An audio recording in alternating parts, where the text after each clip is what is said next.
Well, it's pouring rain, so we thought it'd be a good time to take the engine apart. I mean, come on. When is it not a good time to take the engine apart, right? We've been pretty busy here working on our brazen charger. I'm going to put the mount here. Sorry for the shaking camera. Been a little busy with a couple projects. I'm going to move the camera up so I can get into frame. And good. So yeah, we're all set up here. And we've been tooling on a few things. Obviously, we got the heads off, the intake manifold off. We've just been real busy messing with the car. Obviously, I'm Kevin Shaw, Editor-in-Chief of Mopar Connection Magazine. And thanks for tuning in, guys. Want to do a quick 10-minute video real fast just to talk about what we're doing here. And I've been doing a little bit of stuff here on our brazen charger. 2 years ago, or over a year ago, we did a Super Street Fighter build, Torque Flight, 727 Torque Flight with TCI. And we just finished installing a gear vendor overdrive for it. And, you know, those things can hold up to freaking 1,600 horsepower or even more. And we're not making anywhere in the ballpark of that. As this engine sits, it was, before I took it all apart, was making 700 foot-pounds of torque and doing about 670 horse on pump gas.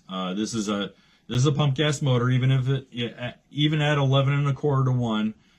It is very happy on 93 octane. We don't throw any race gas in if we don't have to. It's just not necessary. And so that's been really, you know, that makes for a good street car, you know, a good street strip car. And oh boy, we just did a heater defroster from Vintage Air, and that's going to be in a future article as well. The big thing that we did recently is that we just finished installing this Holley Frostbite radiator. The all aluminum Holley Frostbrite radiators are pretty cool.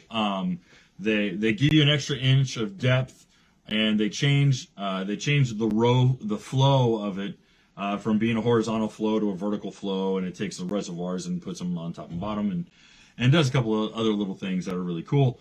And the nice aluminum shroud with the twin spall fans. These are set up to run off of relays that run off of a thermostat, and that thermostat will trigger those relays at 185 and then 195. So at 185, you have one fan blowing and keeping a nice circulation. But if you're sitting at a light, or if it's a particularly hot day, or if you're running hot laps on the track, then both those fans are going to kick on, and those things are going to, you know, pull the paint right out, you know, off the front of the car. So those fans work really, really good.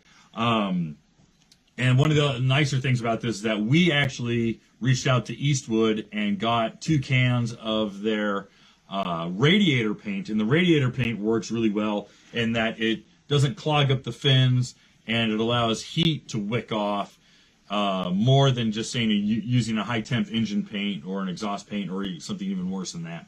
So if you're going to paint your radiator, do it with a dedicated radiator paint, like an Eastwood radiator paint.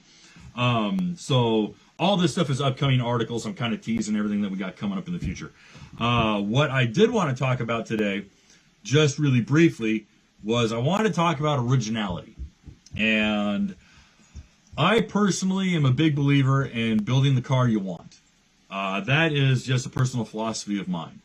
Growing up in Southern California, you just didn't see a lot of really tough setup Mopars. You saw a lot of originals. You saw a lot of General Lees, obviously 69 Chargers and General Lees, but you saw a lot of original stuff. You know, skinny redline tires and Magnum wheels and that sort of thing.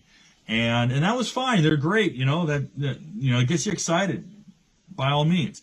But I never saw a car set up the way I really liked it. Big tire in the back and skinnies in the front and sitting up a little bit higher, and just the kind of stuff that I liked. And so that's why I chose to build this charger. And I'm going to tell you right now, it's really your car.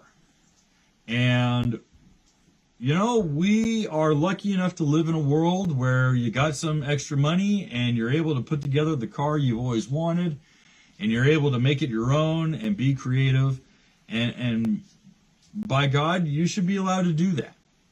And now, don't get me wrong. I think a real RT SE or a Charger 500 or a Hemi 4-speed car, those cars, by all means should be restored. And I think that's fine. I think, a real 346 pack car and just really rare, really neat car should be given that kind of attention.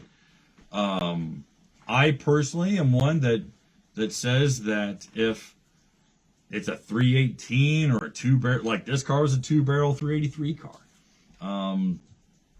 If I wouldn't really blink twice when it came to modifying a 2-barrel 383 car or a 2-barrel 318 car or a slant 6 car. Now, if you want to build a 318, if you want to build a slant 6, go right ahead. It's your car.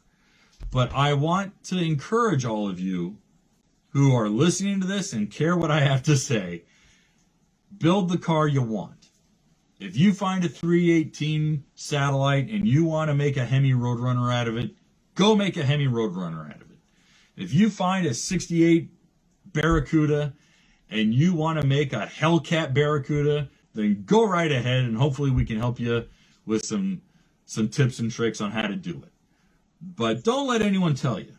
I just don't like those negative kind of people. And I really want to encourage all you guys to have fun with it. We're not on this planet forever. None of us are going to live forever. So you know what? Build the car you want to build. If you want a complete OE restoration, then by God, do it. And if you want a hot rod that'll lift the front end off the ground, then, dude, good on you. I hope it works out. I just think life is too short to listen to the negative guys. So, you know what? Do it on a budget. If you got, if you're tight, that's fine. But build the car you want to build. Don't let anyone give you a hard time for dropping the original motor out and putting a Magnum 360 in it. Don't let anyone give you a hard time if you want to put a modern Hellcat motor in it. By all means, build the car you want to build. Guys, this is our little message for today. I hope you're doing well. Thanks again for watching. Thanks again for supporting the magazine. We couldn't do it without you. Our growth is because of you. Thanks again, guys. Take care.